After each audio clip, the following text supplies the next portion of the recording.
Halo bro, ketemu lagi sama aku Fatah. Gimana kabar kalian bro? Di luar sana, apakah baik-baik saja?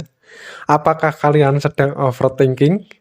Apakah kalian tidak merasa nyaman dengan kehidupan yang kamu jalani saat ini? Apakah dewasa itu menyulitkan? Oke, aku doakan semoga ya kita semua, aku, kamu, semoga kita bisa melewati kehidupan ini dengan nyaman dan baik-baik saja. Tapi seandainya tidak baik-baik saja, it's okay, nggak masalah seperti lagunya Firsa Besari ya bro. Nggak apa-apa jika nggak baik-baik saja. Oke, kita lanjut ke video kali ini. Di video ini sebenarnya ada sangkut pautnya dengan kesuksesan ya bro. Kesuksesan yang aku maksud di sini yaitu tidak hanya kaya saja, tapi sukses menurutmu apapun itu. Nah, banyak orang mengatakan bahwa ini orang-orang yang bisa dibilang mapan secara finansial, dia sudah terkenal, bahkan mendunia ya bro.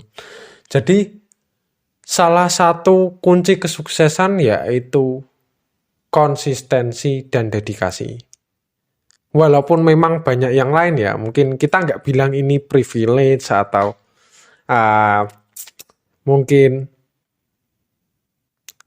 itu dia nggak perlu usaha banyak, tetapi dia sudah kaya, memang orang tuanya kaya atau gimana. Kita nggak membahas di ranah itu, kita membahas di ketika seseorang ingin mencapai kesuksesan, walaupun dia tidak didukung oleh yang namanya privilege atau keunggulan dari orang tuanya, ini caranya bagaimana? Ini pertanyaan yang banyak ditanyakan orang ya.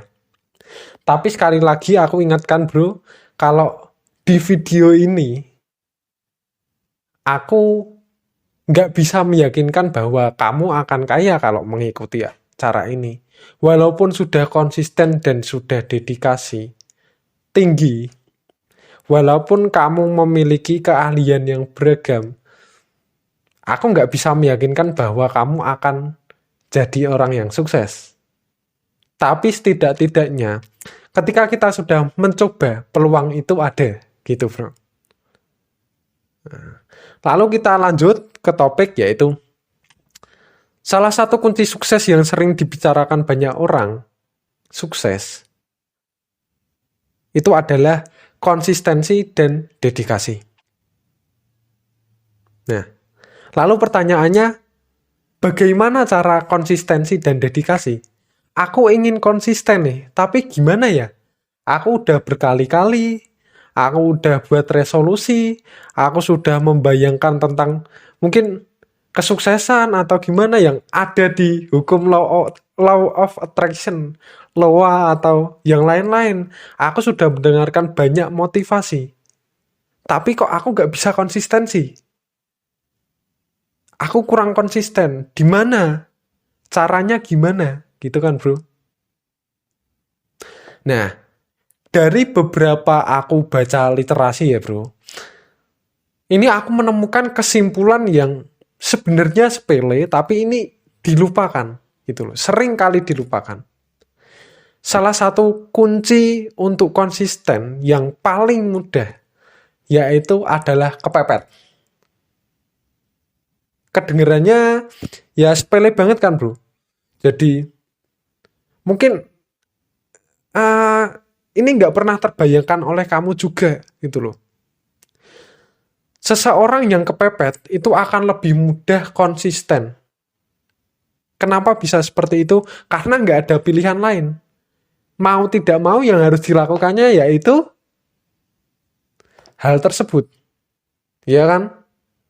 Jadi ketika seseorang ada pilihan lain, mungkin kita akan berpikir, oh kalau nggak jadi ini ya udah nggak apa-apa, aku bisa mengerjakan yang lain. Kalau misal di sini belum berhasil, oh aku bisa mengerjakan yang lain. Tapi ketika kita nggak ada pilihan lain nih. Mau nggak mau, misalkan, contohnya aku, mau nggak mau, aku hanya bisa bekerja sebagai storyteller atau YouTuber di sini. Ya sudah, aku akan mengerjakan ini, bisa dibilang ya konsisten. Dalam artian hanya ini yang bisa aku lakukan, nggak ada hal lain yang bisa aku lakukan. Nah, dengan seperti itu kita mau tidak mau mengerjakan hal itu, dan mungkin juga kita akan menjadi lebih cepat untuk berkembang. Karena apa? Yang kita lakukan hanya itu terus. Kita akan semakin ahli. Misalkan aku di sini YouTuber ya, aku bercerita kan. Aku seiring waktu, aku akan lebih mudah bercerita. Mungkin sekarang masih grogi. Mungkin di awal-awal masih sering salahnya. Tapi lama-kelamaan, kita akan hafal bro. Dengan teknik-tekniknya. Misalkan seperti ini. Bukan tidak mungkin juga aku akan berpikir dengan lebih cepat. Aku akan lebih spontan. Aku akan lebih enak didengar ketika berbicara. Karena aku sudah nggak tegang. Misalkan seperti itu. Kalau 1 hari, 2 hari itu belum dikatakan konsisten ya bro.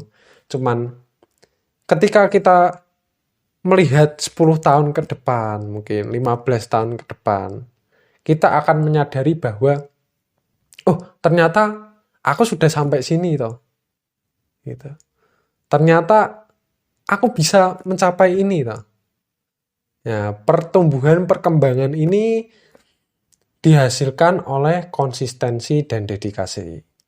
Lalu kepepet ini juga berkaitan dengan pepatah Jawa ya bro. Jadi pepatah Jawanya yaitu nerimo ing pandum. Mudahnya yaitu menerima apapun yang dikehendaki Tuhan dengan sepenuh hati. Nah, di sini salah satu tokoh yang aku akan ceritakan yaitu Viktor Frankl. Kamu bisa cari di Google Viktor Frankl. Nah, ini Viktor Frankl adalah salah satu korban Holocaust.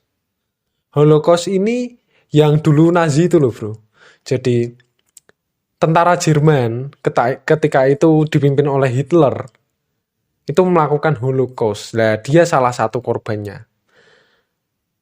Semua korban ya, kebanyakan ketika keluar dari penjaranya Hitler ini, dia menjadi nggak waras atau dia bisa dibilang gila.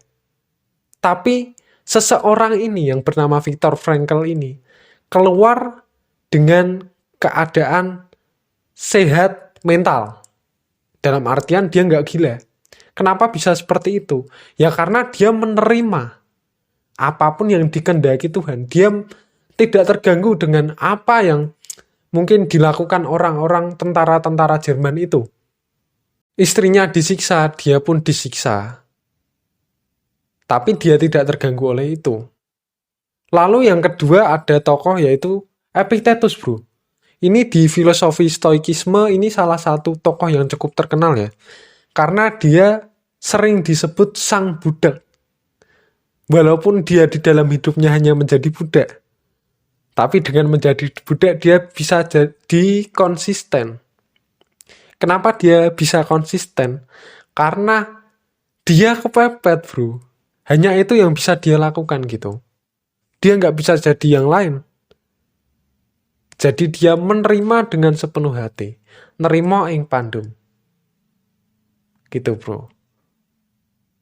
Oke. Mungkin segitu aja yang bisa aku sampaikan. Jadi kesimpulannya, jika kamu ingin konsisten dalam suatu hal, usahakan untuk kepepet. Karena dengan kepepet, kamu mau tidak mau harus melakukan itu, dan itu yang akan membuat kamu tumbuh dan berkembang dengan cepat. Oke bro, semoga membantu. Kita di sini sama-sama berkembang, sama-sama ya belajar supaya kita menjadi orang yang lebih baik lagi. Oke gitu bro, terima kasih, see you.